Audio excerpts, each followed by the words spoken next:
ഹൈക്കോടതി മാർഗനിർദ്ദേശങ്ങൾ ലംഘിച്ച് തൃപ്പൂണിത്തുറ ക്ഷേത്രത്തിൽ ആനകളെ എഴുന്നള്ളിച്ച സംഭവത്തിൽ വീണ്ടും രൂക്ഷ വിമർശനവുമായി ഹൈക്കോടതി. ദേവസ്വം ബോർഡ് നടത്തിയത് അടിമുടി ലംഘനമെന്ന് ഹൈക്കോടതി പറഞ്ഞു. ദേവസ്വം ഓഫീസറുടെ സത്യവാങ്മൂലം തള്ളിയ കോടതി അലക്ഷ്യ നടപടി സ്വീകരിക്കുമെന്നും അറിയിച്ചു. കോടതി നിർദ്ദേശപ്രകാരം ക്ഷേത്രം ദേവസ്വം ഓഫീസർ സമർപ്പിച്ച വിശദീകരണ സത്യവാങ്മൂലമാണ് ഹൈക്കോടതി ഇന്ന് പരിഗണിച്ചത്. വിശദീകരണ സത്യവാങ്മൂലം കോടതി തള്ളി.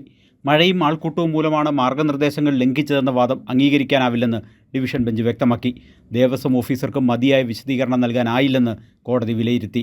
നടത്തിയത് അടിമുടി നിയമലംഘനമാണ്. ഇത്തരം കാര്യങ്ങളോട് ഒരു വിട്ടുവീഴ്ചയുമില്ല. ഭക്തരുടെ ജീവനാണ് അപകടത്തിലാക്കുന്നത്. ദേവസ്വം ഓഫീസറുടെ സത്യവാങ്മൂലം തള്ളിയ കോടതി പുതിയ സത്യവാങ്മൂലം നൽകാനും നിർദ്ദേശിച്ചു. കോടതി അലക്ഷ്യ നടപടി സ്വീകരിക്കാതിരിക്കാൻ മെച്ചപ്പെട്ട മറുപടി നൽകണം. ദേവസ്വം ഓഫീസറോട് കടുത്ത ചോദ്യങ്ങളും കോടതി ഉയർത്തി. ദേവസ്വം ഓഫീസറുടെ ചുമതലകൾ എന്തൊക്കെയെന്ന് കോടതി ചോദിച്ചു. ഹൈക്കോടതിയുടെ നിർദ്ദേശങ്ങൾ വന്നാൽ എന്തു ചെയ്യും? ഭക്തർ വന്നു പറഞ്ഞാൽ കോടതിയുടെ ഉത്തരവ് പാലിക്കാതിരിക്കുമോ? ചെറിയ ബുദ്ധിയിൽ തോന്നുന്ന കാര്യങ്ങൾ ഇവിടെ ഇറക്കരുതെന്ന് കോടതി ഓർമ്മിപ്പിച്ചു. ദേവസ്വം ഓഫീസറുടെ പിന്നിൽ ആരെന്ന് പറയണം. സത്യവാങ്മൂലത്തിൽ ഇങ്ങനെയൊക്കെ എഴുതി നൽകാൻ ആരാണ് പറഞ്ഞത്? ദേവസ്വം ഓഫീസർക്ക് സാമാന്യ ബുദ്ധി ഉണ്ടോ എന്നും കോടതി ചോദിച്ചു. ദുരന്തമുണ്ടായാൽ ആരുത്തരവാദിത്വം പറയും? ചുറ്റുമുള്ള ആളുകളെക്കുറിച്ച് ഒരു ചിന്തയുമില്ലേ എന്നും കോടതി ആരാഞ്ഞു.